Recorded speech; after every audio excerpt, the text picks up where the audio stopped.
200 ans de mission au service des habitants de la capitale. Depuis ce jour de septembre 1811, on l'a dit tout à l'heure, où l'empereur Napoléon créa un bataillon militaire dévolu à la lutte contre les incendies à Paris. Alors il va y avoir tout un spectacle. Et ce sont les gymnastes de la brigade qui vont se produire, accompagnés de la musique de la brigade des sapeurs-pompiers de Paris dans une chorégraphie combinée. Les voici.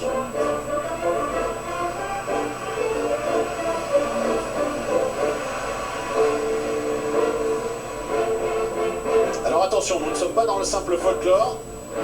La gymnastique, c'est ce qui incarne les qualités physiques foncières du sapeur-pompier.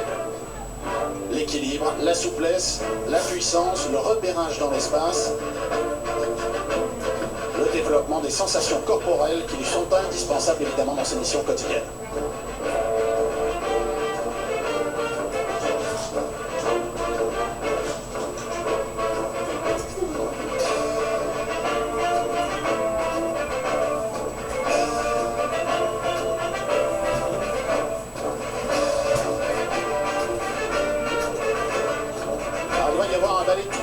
Entièrement combiné entre la musique et les gymnastes.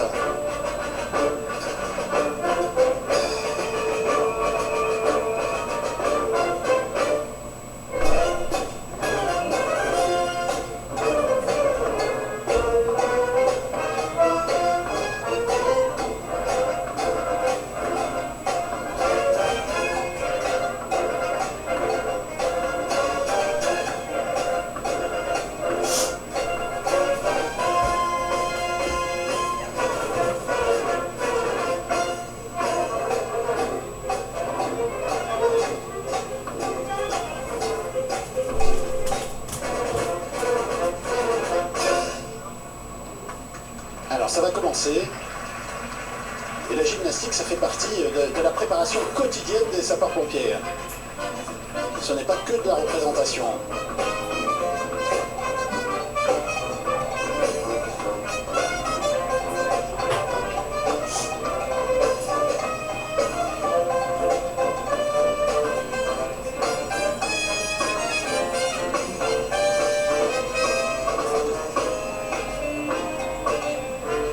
Qui va se produire existe depuis la fin de la Première Guerre mondiale, elle a acquis une renommée internationale. Les voici qui engagent le mouvement.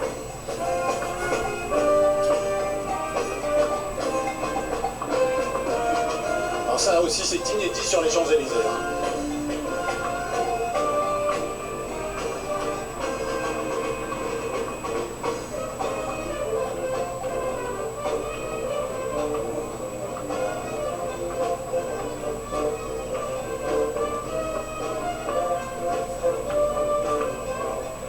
Ils se sont illustrés en Chine, au Canada.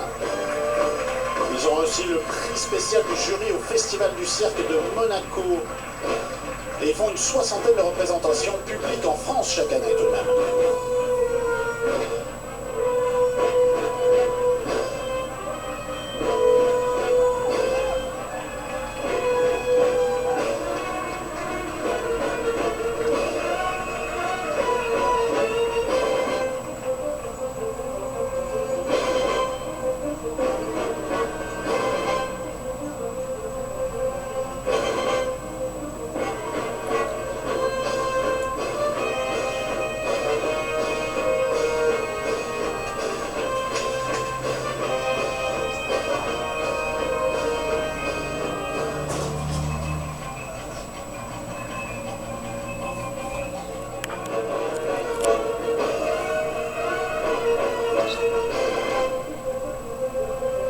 Je le disais tout à l'heure, la brigade des sapeurs-pompiers de Paris a intégré la gymnastique à son entraînement pratiquement dès sa création. D'abord en 1814 avec une méthode suédoise et surtout en 1816. Et c'est un officier espagnol du nom d'Amoros qui a créé à Paris le premier gymnase. Et les sapeurs-pompiers se sont immédiatement appropriés cette discipline.